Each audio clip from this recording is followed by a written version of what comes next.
नमस्कार दोस्तों, मैं भाविनी मिश्रा अपने चैनल में आप सभी का एक बार फिर से स्वागत करती हूँ। कैसे हैं आप लोग? आशा करती हूँ आप सब स्वस्थ और सुरक्षित होंगे। मैंने हरतालिका तीज व्रत की संपूर्ण पूजा विधि करके दिखाई है। मेरे चैनल पे जाके आप वीडियो देख सकते हैं। डिस्क्रिप्शन बॉक्स में भी मैं लिंक डाल दूँगी। इस वीडियो में मैं आपसे शेयर करूंगी कि पूजा के बाद चौकी कब हटानी है, प्रसाद का क्या करना है, सीधा कैसे निकालना है, जो फूल माला चढ़ा था उसका क्या करना है, जो मूर्ति की पूजा हमने की है उसे कहाँ विसर्जित करना है। तो ये सारी चीज़ें मैं इस वीडियो में शेयर करूंगी। बहुत से क्वेश्चन भी आ रहे थे, आपके सवालों के जवाब भी मिल जाएंगे। तो सबसे पहले जब सुबह उठ के आप पारण करते हैं, पूजा करते हैं, तो उसके बाद पूजा के बाद प्रसाद के रूप में जो चूड़ियाँ आपने चढ़ाई है वो एक एक चूड़ी पहन लीजिए। बिंदी जो आपने चढ़ाई है वो बिंदी लगा लीजिए और सुहाग ज़रूर लेना रहता है। सुहाग लेने का तरीका मैंने कई बार बताया है। 7 बार सिंदूर चढ़ाते हैं, फिर 7 बार माथे में लगाते हैं, हाथ धोते हैं और फिर 7 बार सिंदूर चढ़ाते हैं। अब मैं आपको बताऊंगी कि जो चौकी है पूजा के बाद हिला देते हैं, उसके बाद जो भी श्रृंगार का सामान है वो एक जगह एकत्रित कर लेंगे। जो प्रसाद आपने चढ़ाया है वो एक जगह एकत्रित कर लेंगे और प्रसाद घर के सभी सदस्यों में बांट देंगे और आप भी प्रसाद ग्रहण कर लेंगे। ये देखिए सारा प्रसाद इस तरह से हटा लेंगे। जो भी खीर आपने चढ़ाई है या कोई मीठी चीज़ चढ़ाई है वो हम एक जगह एकत्रित कर लेंगे। इसमें से कुछ प्रसाद हम दान कर देंगे किसी पंडित जी को या किसी ज़रूरतमंद को। कुछ प्रसाद हम घर के सभी सदस्य में दे देंगे। पूजा का प्रसाद है तो ज़रूर सबको देना चाहिए। इसके बाद जो आपने मूर्ति की पूजा की है या आपने शिवलिंग मिट्टी से बना के पूजा की है या गंगा जी की मिट्टी से बनी हुई मूर्ति है, तो सबको फूल माला के साथ इस तरह एकत्रित कर लेंगे और इसको हम विसर्जित करेंगे। कैसे विसर्जित करना है वो मैं आपको बताऊंगी। बहुत से लोग गंगा जी में डाल देते हैं, लेकिन गंगा जी में नहीं डालना चाहिए। आप इसे कहीं पे भी, जैसे फ्लैट सिस्टम है, बड़ी बड़ी वहाँ आसपास नदियाँ नहीं हैं, तो आप उसको विसर्जित कैसे करेंगे वो तरीका मैं बताऊंगी। जो चावल अष्टदल कमल के लिए बनाया था या जो कि कलश पे चावल था, उसे आप चिड़िया को डाल सकते हैं। ऊपर छत पे कहीं डाल दीजिए, चिड़िया खा लेंगी। या फिर आप जो पंडित जी को सीधा निकालेंगे, जो ब्राह्मण के लिए सीधा निकालेंगे, आप उसमें ये चावल डाल सकते हैं। अगर आपने नारियल चढ़ाया है तो वो नारियल भी आप पंडित जी को दान कर देंगे। अगर आपने कोई नई साड़ी चढ़ाई है तो वो नई साड़ी भी आप किसी सुहागिन महिला को दे सकते हैं। या कोई वस्त्र आपने चढ़ाया है या ब्लाउज पीस चढ़ाया है तो वो सारी चीज़ें हम पंडित जी को दान कर देंगे।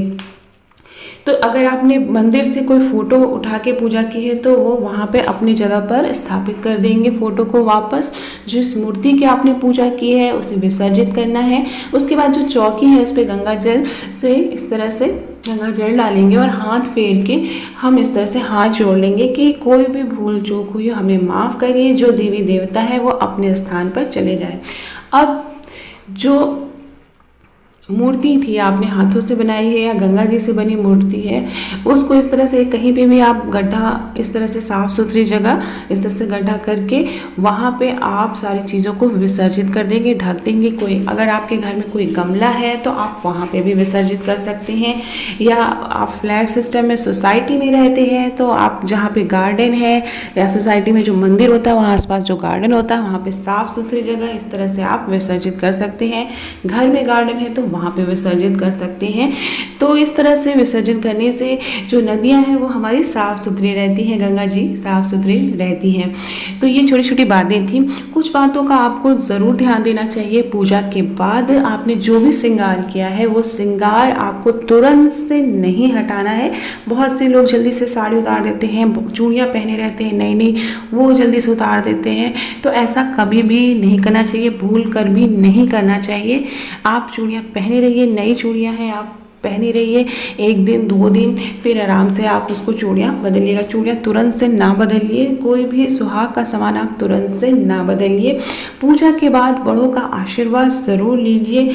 अगर घर में कोई बड़ा नहीं है तो आप फ़ोन करके भी आशीर्वाद ले सकते हैं। तो ये छोटी छोटी बातें हैं जो हमें हमारे व्रत को फलीभूत करती हैं। और भी बहुत सारी बातें हैं, जैसे कि जब आप पूजा करें तो आप जो सिंदूरा है आपका जो शादी का सिंदूरा है वो पूजा में शामिल ज़रूर करें। उसके बाद जैसे कि आपने सिंपल तरीके से पूजा की है, मैंने एक सरल तरीके से भी पूजा में बताई है, तो उसमें भी वही सारी चीज़ें हैं।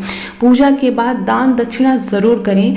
दान दक्षिणा में एक दिन का खाना, पंडित जी का एक दिन का खाना निकाला जाता है, जिसमें दाल चावल आटा सब्जियां दान की जाती हैं, हल्दी नमक, और साथ में आपकी इच्छा है जो भी दक्षिणा देना चाहें, 101 151 501, आपकी जो इच्छा शक्ति है। बहुत से लोग पंडित जी को लोटा धोती कपड़ा भी दान करते हैं।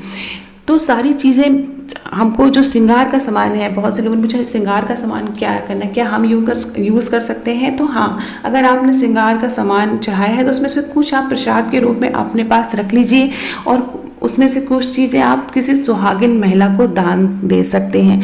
बहुत से जगह सर्ग जो है सास को बाया देने की भी प्रथा है, जैसे कि बिहार में। तो आप एक जो है पूरी थाली में श्रृंगार का सामान और साड़ी रख के अपनी सासू माँ को या किसी सुहागिन महिला को आप दे सकते हैं, उनका आशीर्वाद ले सकते हैं। उसके साथ आप कुछ पैसे भी लगा लें, जैसे 500 1000 जो भी आप लगा सकते हैं। तो वो बाया की थाली जो है वो भी आप दे सकते हैं।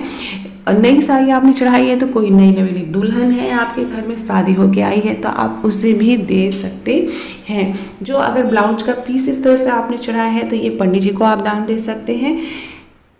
तो ये सारी बातें हैं जो आपको ध्यान में रखनी है।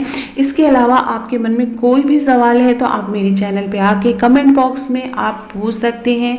और प्लीज़ अगर आपको वीडियो पसंद आ रहा है तो मेरे चैनल को प्लीज़ सब्सक्राइब कर लीजिए, और सब्सक्राइब बटन पे क्लिक करिएगा। कमेंट बॉक्स में ओम नमः शिवाय ज़रूर लिखिएगा। सच्चे मन से पूजा करिए, सच्चे मन से की गई पूजा हमेशा फलीभूत होती है।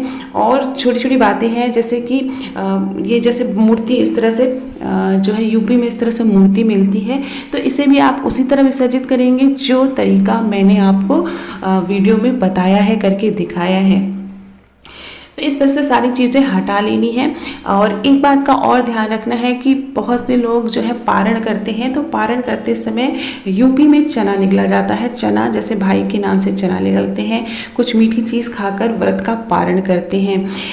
और बहुत से जगह जैसे बिहार है तो वहाँ पर चावल के आटे के सत्तू में गुड़ मिला के खाया जाता है। तो इस तरह से आप पारण कर सकते हैं। पारण करने के बाद बहुत से लोग जलेबी कचौड़ियाँ ये सब खाने लगते हैं। तो पूरे दिन आप 24 घंटे का उपवास करते हैं तो तुरंत से बहुत सारी चीज़ें न खाएं, इससे आपकी तबीयत खराब हो सकती है। व्रत के पारण आप कोई मीठी चीज़ से ज़रूर करिए, उसके बाद आप हल्की खिचड़ी खाइए तो आपको ज़्यादा फायदा रहेगा, नहीं तो आपकी तबीयत खराब हो सकती है। तो आशा करती हूँ आपको वीडियो पसंद आया होगा। बहुत बहुत धन्यवाद। ये वीडियो